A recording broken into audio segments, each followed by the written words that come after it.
What's up, everybody? Welcome back to the Madden 07 Albuquerque Vipers franchise, jumping into the 2019 offseason here. The Seattle Seahawks now take home their first Lombardi Trophy after they take down the Buffalo Bills in Super Bowl 53. An exciting game, especially the last 2 minutes. Go check that one out if you haven't already. Unfortunately, your Albuquerque Vipers fell just short to the Seahawks in the playoffs, but we're looking to reload and get back to the Super Bowl this year. Albuquerque had several players in the Pro Bowl this year where the NFC does come out on top here, 13-7. Doesn't look like Orlando Cross did a ton in this one though. Even though we fell short of a title last season, it was still a great year as we made over $90 million for our net income. We got some coaches retiring here, including Mike Holmgren retiring with the Raiders. And he's not their only coach that's hanging up the cleats. And there are a lot of coaches retiring going into next year, which means there's going to be a lot of new faces on the sidelines, but we need to go ahead and bring back Brian Billick. He's already led us to 3 Super Bowls, so he deserves all of this. We're in need of a new defensive coordinator, especially because our defense has not been great recently, so we're going to bring in former player Grant Wistorm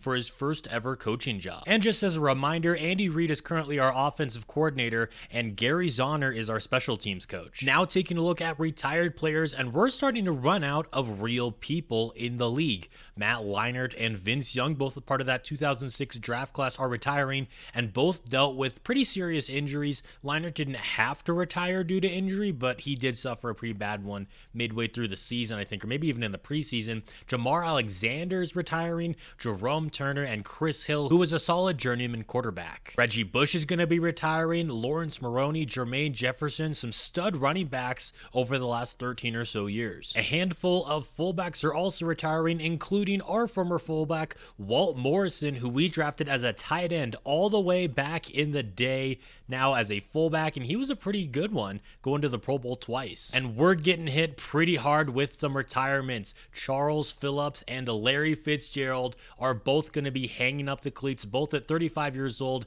and Fitzgerald definitely did not have the speed anymore. Greg Jennings and Bruce Hendrickson also hanging up the cleats. Sonoris Moss, Paul Williams, just a lot of names that you recognize here that are not going to be in the league anymore. A couple of Anthony's at tight end are calling it a career, and we've got some more real-life players retiring here on the offensive line, including Jones, Brown, and Harris. Our second overall draft pick, Lorenzo Perry, is also going to be retiring, definitely the biggest draft bust in Vipers history. All 3 centers retiring are also real players. And now looking at the defensive side of the ball, Julius Peppers and Dwight Freeney are retiring, as well as a depth player on our line. We got 3 defensive tackles here calling it a career. Derek Johnson, now on the Carolina Panthers, is retiring. Jonathan Vilma's retiring. He's going to be going up to the broadcast booth, and Carlos Dansby has been one of the best linebackers in the league for over a decade. Brett Sherry has been one of the best corners in the league for a while now. He's going to be retiring. Justin Miller is going to be retiring. D'Angelo Hall, Antonio Cromartie, Jared Knight, who started his career in Albuquerque, and Adam Pac-Man Jones. Jacksonville's going to be losing 2 free safeties to retirement, and guys like Marquez Sexton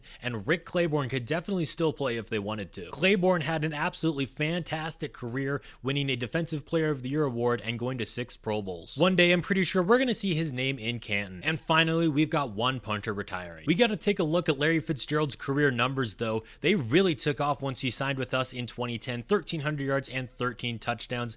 Production went down in 2011 due to Orlando Cross's injury, but then he bounced back in 2012 and overall had a phenomenal career. Definitely going to see him in the Hall of Fame. And while I don't think we're going to see Charles Phillips in Canton, he definitely has a spot in the Hall of Very Good. He was Orlando Cross's favorite target pretty much throughout his entire career and one of his best friends on the team. Going out with 3 Super Bowl rings each is not bad at all for these 2 guys. And those aren't the only familiar names that aren't going to be here next year. John Kelly at strong safety has been a fan favorite, as you see there, an NFL icon, but he has really lost a step, and so to save a little bit of money, we are going to be releasing him. And as you can see here, there's a lot of names that don't have contracts going into this season, and I think only a couple of them are going to be coming back. We've got a number of players that are restricted free agents right now, but Jimmy Andrews is the only one that we're going to be making an offer to. The rest of these guys that you're seeing here are going to be hitting free agency, including running back Elvis Watts, who ran for 222 yards and 5 touchdowns last year. Now jumping into re-signing players, Chris Diamond has been a phenomenal phenomenal center for us, and our goal is to have him be a Viper for life. Rare is the day when Brian Koch misses a kick,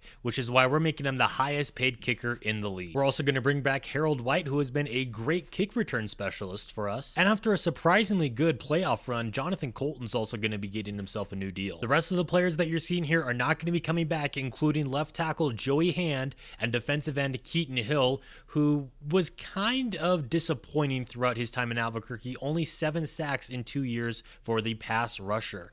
You also have a linebacker here that's leaving, a low-level defensive tackle, as long as a backup safety, a couple of backup quarterbacks, and Bernard Bailey, who was really good for a little while there, 12 and 13 sacks in his first 2 seasons, but then kind of fell off the next 3 years after that. Lamar James is another defensive starter that's going to be hitting free agency, but just like John Kelly, he's kind of lost his step in his old age. All right, free agency has come and gone, and now it's time to take a look at our team and around the league at the signings. We had 0 safeties on the team, make it 1 now as we signed former Texan safety Vince Taylor, putting up some pretty good numbers in recent seasons, and we definitely needed a veteran back there. Our number 1 receiver going into this year looks like it could be Darius Floyd. He spent a few years with the Pittsburgh Steelers before being drafted 3rd overall by the San Francisco 49ers back in the day, and he is the highest rated receiver on our team. Rondell Vickers is going to be competing for a spot in the backfield along with Deion Daniels, who we drafted last year. Nate Cobb currently set to be our left tackle, but we'll see what happens in the draft. Lance Campbell, former first-round pick of the Chicago Bears, was available. He is 27 years old, but he has 87 speed, and maybe sitting a couple years behind Orlando Cross could get him prepared to be a possible starter in the future for Albuquerque. And they've also got some depth with Donnie Seymour at defensive end. Alex Malone hit free agency, but he's not headed anywhere. 3-year deal back in Houston. Andrew Hester's going from Denver to Pittsburgh. Shannon Pleasant is going to be signing with the Buffalo Bills. Omar McGuire with the Redskins. Brock Flowers is going to be replacing Wayne Rivers in Seattle, even though they did keep him around. Cerise Morris is going to be signing with the Raiders, and Albert Harris with the Saints. Only 2 other running backs were signed in free agency. Curtis Maddox going from Tennessee to Philadelphia, and Tracy Smelly is just going to be staying in Chicago. A good number of fullbacks ended up getting signed, but nothing too crazy. The top receiver available was Luke Holt, former Bronco and Patriot. He's going to sign with the Kansas City Chiefs. He was up there in age, which is why we didn't pursue him. For whatever reason, though, last year's Offensive Rookie of the Year, Lamar James, was cut by the Carolina Panthers. I didn't go after him, though, just because that felt kind of cheesy. He is going to be signing with the Raiders, though.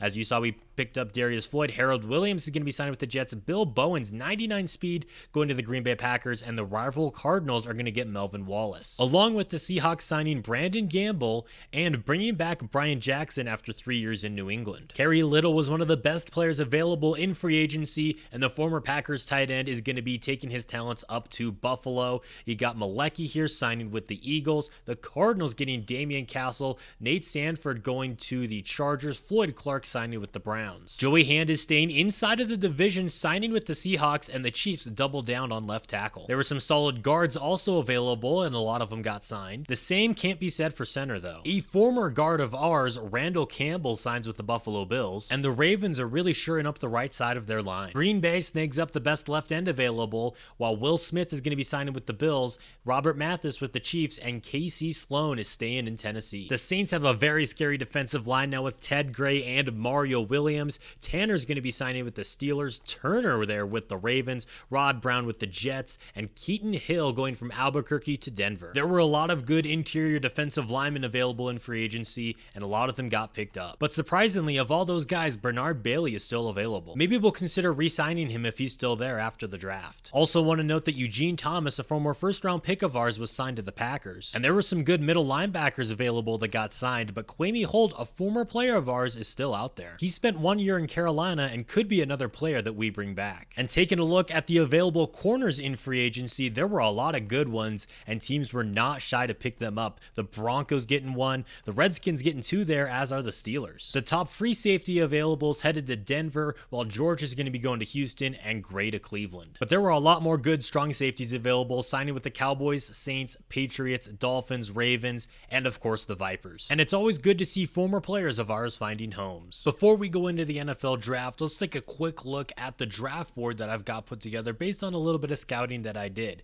First off, we got this free safety out of Penn State, Bo Carrier. We definitely have a need at safety, and so getting him in the first round could be huge. I don't know if he'll be available late in the first round, and we still do need wide receivers, which is why I really like Luther McDowell, projected to go in the second round, but could be taken late in the first. He's 6'3", runs a 4.32, and looks like he could be a fantastic wide receiver. But if I still do want to go safety out of Michigan here, we've got Jerry Gray, 6'4", he runs a 4.35. Looks like he could be another good option in the secondary for us. Craig Roberts is projected to go in the second round. I don't think we would reach for him in the first round, but if we have an opportunity to get him in the second round, we might just pull the trigger. Tommy Wynn is a middle linebacker out of Montana, amazing tackling, amazing at the IQ test, and could be a powerful tackler for us. And then we got some later round potential gems, starting with Kevin Jones, a 6'4", hard-hitting free safety out of Georgia, projected to go in the fourth round. I like the potential that he has on paper. Ronald Jackson is a running back, projected to go late in the sixth round.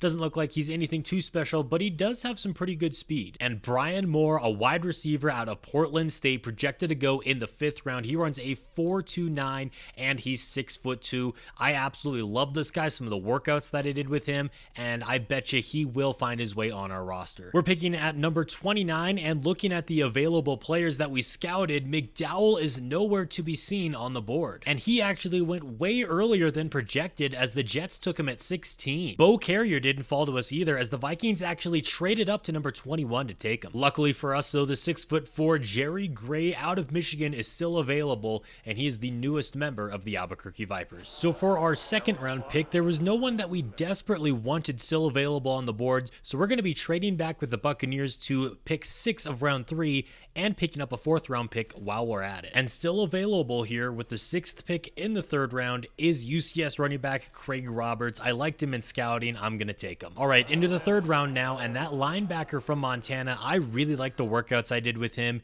He's still on the board, and I don't want to wait 6 more picks for the possibility of him falling to us, so I'm going to give up a late 4th round pick and our 3rd round pick in order to move up to pick number 23 in the 3rd with the Saints, so we can go take him. So now with the 23rd pick in the 3rd round of the 2019 NFL Draft, the Albuquerque Vipers select Tommy Wynn, linebacker, Montana. Now jumping into the 4th round, no reason to trade up here. Brian Moore projected to go in the 5th round, but we're going to take him right here, right now. We still only have 2 safeties on the roster, so with our 5th round pick, we're going to take Kentucky's Bernard Rose. Late in the 6th round, we again have the 29th overall pick in that round, and we're going to take tight end Lawyer Dumas out of Maryland. As always, I like to do a quick recap of the NFL Draft just to keep up with the rest of the league. The Bears with the 15th overall pick took a defensive tackle, then a quarterback out of West Virginia in the 2nd round, then went corner and special teams DB, and took another quarterback in the 7th. Cincinnati had the 2nd overall pick, and they took Gonzalez, a running back there. They also got themselves a linebacker and some linemen on both sides of the ball. Buffalo went right end with the 31st overall pick, and then left end late in the 2nd round. Then they went safety and back-to-back running back. Denver went right tackle and then left tackle, then corner, fullback, halfback, quarterback, and they actually took 3 fullbacks in the draft. Interesting. Cleveland took McDowell, not the one that I was looking at, but another receiver named McDowell of no relation in the 1st round. They also got a running back, a corner, and another receiver, and then another one there in the 4th. Tampa Bay took a running back with the 6th overall pick and a quarterback with the 38th overall pick. Got him a little bit of protection there with a couple of linemen. Arizona got a defensive lineman that's hoping to wreak havoc and probably injure Orlando Cross at some point. They also got a potential quarterback of the future in the 3rd round with Watts. They've never really been able to seem to have a good steady quarterback. Chargers go with a defensive end and then back-to-back offensive linemen right there. You got the Chiefs going offensive line with their first 2 picks in the draft. They also got a safety and a couple of wide receivers. Indianapolis didn't pick until the 3rd round. They got a linebacker, then a punter, a quarterback, and a couple of offensive linemen. The Cowboys went defensive end, free safety, wide receiver, and cornerback with their first few picks. picks, and it was all defense here for the Miami Dolphins. Philadelphia took a lineman with pick number 28 and then another one with pick number 60. They also got a corner and an outside linebacker. Atlanta went outside linebacker with the 7th overall pick, and then they kept going defense in the second round, got a lineman in the 3rd and a punter in the 4th. The 49ers got Mason, a middle linebacker, with the 17th overall pick and kept going defense up until the last round. The Giants went offensive lineman with the 4th overall pick and free safety with the 11th overall pick before taking some guys to play in the backfield in the 4th round. Jacksonville originally had the 1st overall pick, but they traded back with the Raiders to number 12, where they took a wide receiver. They then got a middle linebacker in the 2nd round. In the 3rd, they got a right tackle, then a couple of defensive players towards the end of the draft. Of course, the Jets took Luther McDowell out of Liberty. We're going to have to see how good he turns out being, because I really thought he was going to be there for our pick, and I really wanted him on our team. Detroit went strong safety with their 1st round pick before picking up a center, a fullback, and a punter. They got a quarterback there in the 6th round. Green Bay went linebacker with their 1st round pick before going running back, back-to-back defensive tackle, and then back-to-back running back again. Carolina got a tight end with the 9th overall pick, then a lineman, a quarterback, a defensive tackle, and a safety. The Patriots didn't pick until the 2nd round, where they got a free safety, then a linebacker, and then a run on wide receivers. The Raiders traded up for the 1st overall pick, and we're going to have to see how good Kevin Gora is. They also got a left guard and a couple of middle linebackers. Baltimore continues improving, and they pick up a left tackle with the 22nd overall pick, another lineman with their 2nd round pick, and a couple of corners late. Washington didn't pick until the 2nd round, but it was back-to-back picks, back-to-back offensive linemen as well. The Saints traded up late in the 1st round to get the last pick there, and they took Pierce with the 32nd overall pick,